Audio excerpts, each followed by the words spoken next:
Hello दोस्तों, स्वागत है आप सभी का हमारे यूट्यूब चैनल सक्सेस मिरर 2.0 पर।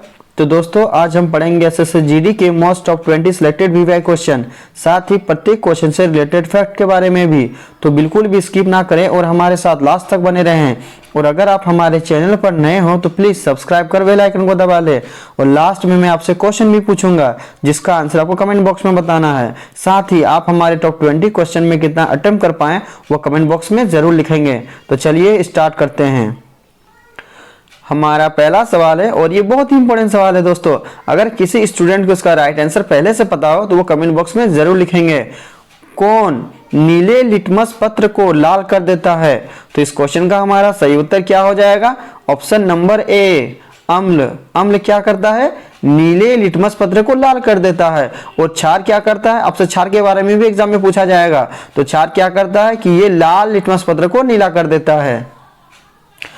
हमारा अगला सवाल है, पीएच मान का निर्धारण किसने किया?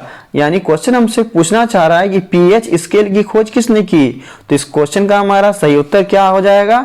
ऑप्शन नंबर डी, सोरेनसन ने। पीएच स्केल की खोज सोरेनसन ने की थी। अच्छा, पीएच स्केल से हम लोग क्या मापते हैं? तो पीएच स्केल में अम्ल और क्षार के गुण दोनों को मापते हैं। जैसे 7 से अगर नीचे रहता है यानी 7 से लेकर के 0 तो हम लोग उसको अम्ल की कैटेगरी में मापते हैं। अगर 7 से ऊपर रहता है तो 7 से ऊपर वाले को हम लोग क्षार के गुण बोलते हैं। और अगर वो 7 का गुण दर्शा रहा हो तो उसे हम लोग उदासीन बोलते हैं।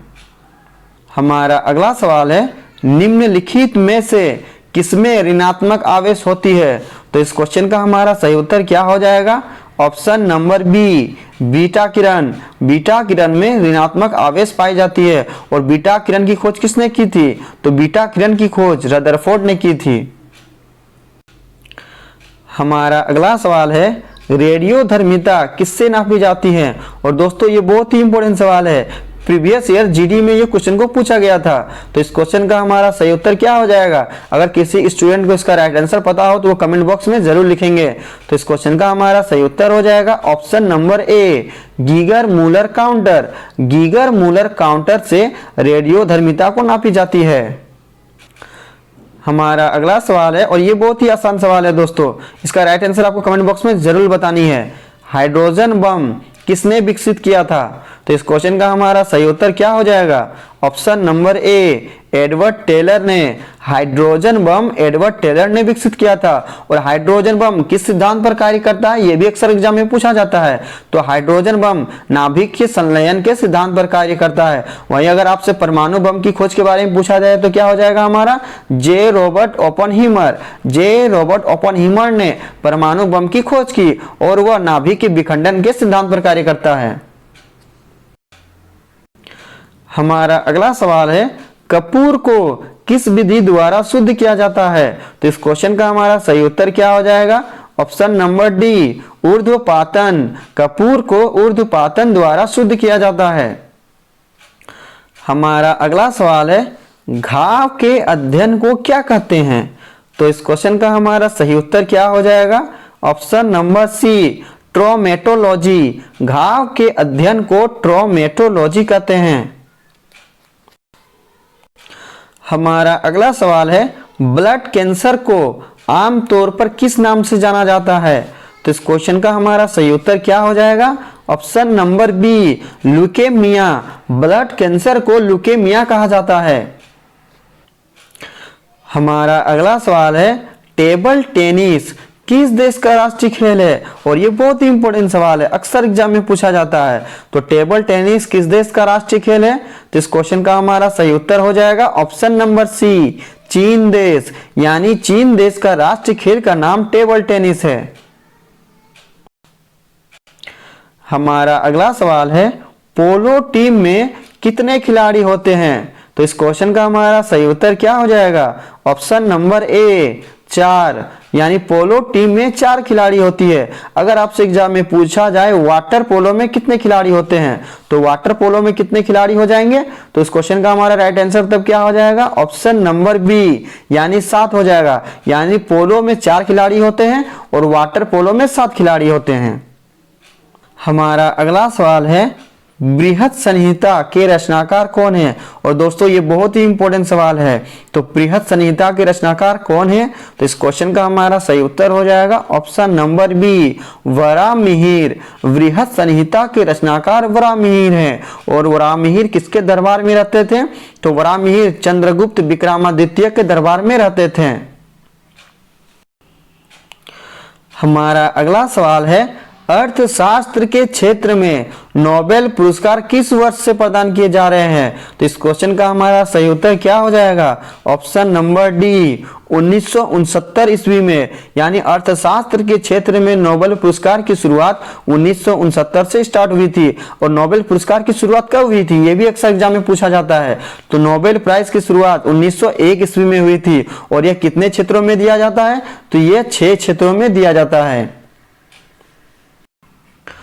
हमारा अगला सवाल है, मांडा किस नदी के किनारे स्थित था? तो इस क्वेश्चन का हमारा सही उत्तर क्या हो जाएगा? ऑप्शन नंबर ए, चेनाब नदी। मांडा चेनाब नदी के किनारे स्थित था। हमारा अगला सवाल है, गायत्री मंत्र की रचना किसने की थी? और ये दोस्तों बहुत ही इंपॉर्टेंट सवाल है। तो इस क्वेश्चन का हमारा सही उत्तर क्या हो जाएगा? Option number B, Vishwamitra. Gayatri मंत्र की रचना विश्वामित्र ने की थी, जो सूर्य देवता सावित्री को समर्पित है। और गायत्री मंत्र किस वेद से लिया गया है, ये भी अक्सर एग्जाम में पूछा जाता है। तो गायत्री मंत्र सबसे पुरानी वेद यानी ऋग्वेद से ली गई है। हमारा अगला सवाल है, भारत में गुलाम वंश का संस्थापक कौन था? और ये बहुत ही आसान सवाल है दोस्तों। तो इसका राइट आंसर को आप कमेंट बॉक्स में जरूर लिखेंगे। तो गुलाम वंश का संस्थापक कौन था? तो इस क्वेश्चन का हमारा सही उत्तर हो जाएगा option number A, Qutubuddin Aibak. Qutubuddin Aibak ने 1206 ईस्वी में गुलाम वंश की स्थापना की थी। और गुलाम वंश को अन्य किस नाम से जाना जाता है? तो गुलाम वंश को ममलुक वंश तथा दास वंश भी कहा जाता है। हमारा अगला सवाल है, नानु आसन किसे कहा जाता था? तो इस क्वेश्चन का हमारा सही उत्तर क्या हो जाएगा? ऑप्शन नंबर ए, श्री नारायण गुरु। श्री नारायण गुरु को नानु आसन कहा जाता था। हमारा अगला सवाल है, राज्यसभा के लिए नामित होने वाली प्रथम फिल्म अभिनेत्री कौन थी? और ये बहुत ही इंपॉर्टेंट सवाल है। तो इस क्वेश्चन का हमारा सही उत्तर क्या हो जाएगा? Option number A, Nargis Dutt. Nargis Dutt जो एक फिल्म एक्ट्रेस थी, वो राज्यसभा के लिए नामित होने वाली प्रथम फिल्म अभिनेत्री थी। हमारा अगला सवाल है, निम्नलिखित में से किस राज्य में द्विसदनात्मक विधानमंडल है? तो इस क्वेश्चन का हमारा सही उत्तर क्या हो जाएगा? और ये बहुत ही इंपॉर्टेंट सवाल है। तो इसका हमारा राइट आंसर हो जाएगा ऑप्शन नंबर सी, महाराष्ट्र।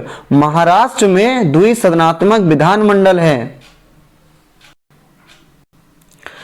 हमारा अगला सवाल है, भारत में चालू मूल्य पर प्रति व्यक्ति न्यूनतम आय वाला राज्य कौन सा है? तो इस क्वेश्चन का हमारा सही उत्तर क्या हो जाएगा? ऑप्शन नंबर ए, बिहार राज्य। भारत में चालू मूल्य पर प्रति व्यक्ति न्यूनतम आय वाला राज्य बिहार है। हमारा आज का अंतिम प्रश्न है और ये बहुत ही इंपॉर्टेंट प्रश्न है दोस्तों। साथ ही आज हमने जो आपसे टॉप 20 क्वेश्चन डिस्कस किया है वो सारे के सारे इंपॉर्टेंट और आपके परीक्षा में आने वाले प्रश्न हैं। तो सभी क्वेश्चन को अच्छे से देखें और उन्हें याद करेंगे। साथ ही आप हमारे टॉप 20 क्वेश्चन में कितना अटेम्प्ट कर पाए हैं वो कमेंट बॉक्स में जरूर लिखेंगे। हमारा आज का अंतिम प्रश्न है, भारत में निर्यात की वस्तु कौन सी है? यानी भारत से वो कौन सी वस्तु है जो विदेशों में निर्यात की जाती है, भेजी जाती है? तो इस क्वेश्चन का हमारा सही उत्तर क्या हो जाएगा? ऑप्शन नंबर सी, चाय। यानी चाय की वस्तुओं को भारत से विदेशों में निर्यात की जाती है। अब लास्ट वीडियो के क्वेश्चन का आंसर। लास्ट वीडियो में मैंने आपसे क्वेश्चन पूछा था कि आईने अकबरी के लेखक कौन हैं? तो इस क्वेश्चन का हमारा सही उत्तर ऑप्शन बी था, अबुल फजल। और लगभग सभी स्टूडेंट ने इसका सही जवाब दिया और मोस्टली स्टूडेंट ने इसके बारे में डिटेल्स में लिखा। तो मैं आपको फिर बोलूंगा कि क्वेश्चन के बारे में आपको जितना ज्यादा से ज्यादा पता हो उन्हें आप लिखा करो, क्योंकि जो चीजें आप लिख देते हो उन्हें आप कभी नहीं भूलते हो। अब आपके लिए आज का सवाल है, भारत के किस भाग में बंबू नृत्य प्रसिद्ध है? 4 ऑप्शन दिया गया है, राइट आंसर आपको कमेंट बॉक्स में बतानी है। साथ ही आप हमारे टॉप 20 क्वेश्चन में कितना अटेम्प्ट कर पाए वो भी कमेंट बॉक्स में जरूर लिखेंगे। आई होप दोस्तों आपको हमारी वीडियो पसंद आई है, तो please like share and subscribe कर बेल आइकन को दबा ले ताकि हमारे आने वाली लेटेस्ट वीडियो आप तक सबसे पहले पहुंच सके। तो चलिए मिलते हैं नेक्स्ट वीडियो में, तब तक के लिए बाय बाय, टेक केयर।